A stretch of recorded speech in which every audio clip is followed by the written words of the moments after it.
Well, hello. You are hiking with Jenny on the Appalachian Trail. Today is day 96, and I just left my tent site.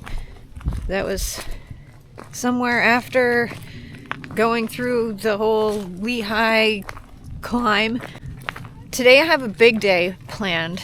I'd like to ideally make it 22 miles to a tent site that's located near a spring. It's going to be a long day. I'm getting started at 9 a.m. and I'm expecting it to take me 11 hours. So we'll see where I get at 8 o'clock. So my reasoning for this, I'm trying to get to Delaware Water Gap tomorrow before 11:30 when the post office closes, which means that as many miles as I can get done today increases the likelihood that I can get there tomorrow morning with time to spare. So I'm not sure with the rocks and everything if this plan is going to be doable, but if it's not, then I am zeroing at Delaware Water Gap anyway, so I can get the package Monday morning when the post office opens. So, but I would really like to get it earlier if I can, so that's what I'm going to try. Well, the other obstacle of the day is that water is pretty scarce through here. There are places you can get water, but they're pretty far off the trail, and not all of them are reliable. So I'm going to need to pay close attention to the comments on Far Out to see which ones are flowing and worth getting to, because I am down to a half liter of water and I have a long day ahead of me. So I am going to need to fill up sooner rather than later. Some rationing of water may be necessary to get through today. Last night was another cool, windy night, and it was a little chilly. Yeah, lately it's been cooler. I've been sleeping with my long sleeves on and socks. Today looks like it's going to be pretty similar to yesterday, actually. Sunny, breezy. I'm sure it'll probably warm up later. Got some nice views along the way. Probably have a lot of rocks to look forward to. More of the same, I think. I don't think there's going to be major bouldering today. I know that Rex, Dingo, and Mountain Goat are somewhere close behind me, because Mountain Goat this morning said that she had just gone up that big climb. And I wasn't camped that much farther. I think it was like 3 miles after that I was camped. So I kept thinking that they were going to pass me, but I haven't seen them yet. They must have taken a break somewhere. Some of them are staying at Wind Gap tonight, and others are going forward to the shelter that's after that. I'm gonna probably camp somewhere in between because I don't want to the shelter would have been a 25-mile day, and I don't really want to do that. So, well, I don't have to worry about water anymore. Thank you to whoever left this. And there's also a bag for your empty. That's awesome. So I grabbed 2 waters, so now I'm back up to 1.5 liters, which is a good amount to have.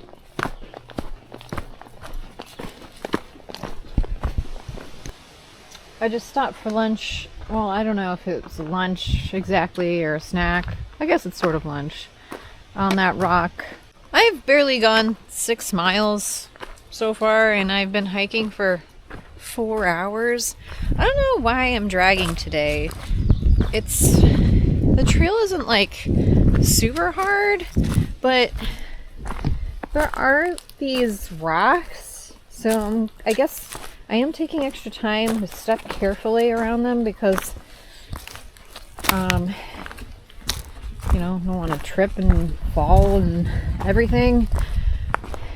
But yeah, I don't know if that's why I'm going so slow. I thought maybe I just needed to eat something, so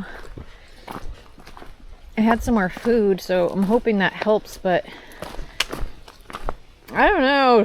I don't think I'm gonna make it the full 22 miles today. I'm gonna hike 7 more hours because I think I'm gonna go till 8 o'clock. At the rate I'm going, I don't know how many miles I'm gonna make it. I guess I'll just do what I can, and I'll make it to Delaware Water Gap at some point tomorrow. Yes, someone left another water cache. Thank you guys. Oh my god. People know this is a very dry stretch of trail, so the fact people are bringing these is just so kind. Thank you so much. I am down to like a half a liter again, so I think I'm gonna top up another liter and go with that. So this is a map of the whole AT, and there's a push pin to show where I'm at. Pretty cool. That board also said that I am 23.9 miles to the New Jersey line. That's pretty cool. Delaware Water Gap. And Wind Gap is my next. Hoping that there is some trail magic waiting for me. No promises, but there could be something there. Mountain Goat warned me that there was a rattlesnake somewhere around here, so I've been keeping my eyes open extra, and also it slowed me down a little bit more too because I'm being very cautious.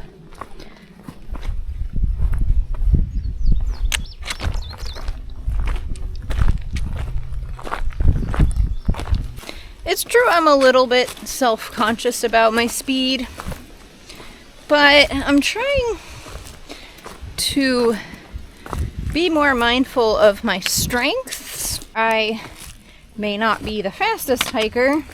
I think I make up for that with stamina and perseverance. I really enjoy kind of pushing myself when I'm feeling good. I also know when to stop and not push myself if I really just need to rest. So like today, I felt like I just needed more breaks and more food.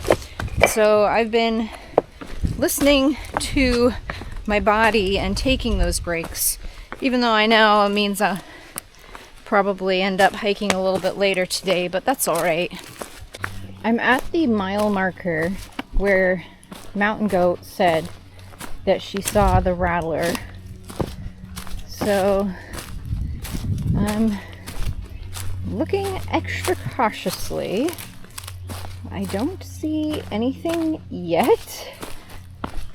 I'm not really looking forward to seeing a rattlesnake. I would be kind of happy if I did this whole through hike and never saw one. I'm just saying that would be fine if I don't. I'm content. I saw 2 copperheads. I saw a bunch of the black rat snakes. That's fine. I don't really want to see a rattlesnake.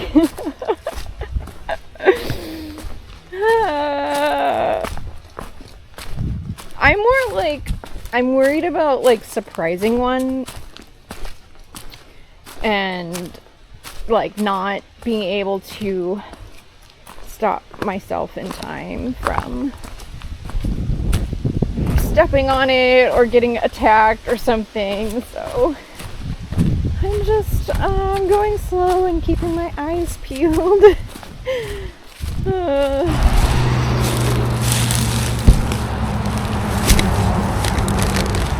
Oh my god. Rex left me some trail magic.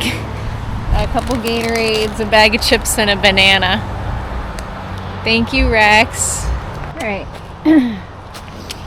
So, I'm willing to hike another hour to an hour and a half. So, I'm not going to make it to those points. Definitely not. Katahdin. But I'm basically going to be on the lookout for a nice stealth spot. So I didn't explain earlier, but Rex was getting off at Wind Gap to see a friend, and I had run into him earlier today, and I was hiking with him for a bit, and he said that because this stretch was so dry, he was gonna leave me some trail magic at this trailhead. So that was really cool that he was able to do that, and he's gonna be back on the trail tomorrow, and I'll probably see him at Delaware Water Gap. Random thought I had, because my video posted today where I was talking about the people at the Elk Wallow Wayside and how they were asking me like when I started, and then like were really shocked that I had only gotten to that point in that time, when they knew people who had started a little later than me that were already in Pennsylvania. And it kind of reminded me of, again, sorry, I always reference this video game, but Oregon Trail. So in Oregon Trail, you have 3 speeds that you can go, right? You can go steady, strenuous, or grueling. So I always went steady, because what happens if you go faster than that, your party members, their health starts to fail. And I was like, well, that's not good. I don't want people to die, or we have to end up resting for a little while for them to recover, when if we just keep a steady pace, it'll be fine. Well, when you get to the end of the game, this is the 3rd game, mind you, there's different ones, but when you get to the end of the 3rd game, the game shames you if you take like a certain length of time to get there. And the guy at the end is like, "It took you an awfully long time to get here. Maybe you just weren't in a hurry, or maybe you had some problems along the trail." And it's just like really suggestive, like, oh, you failed because you got here so late, even though there's all this land there for the taking.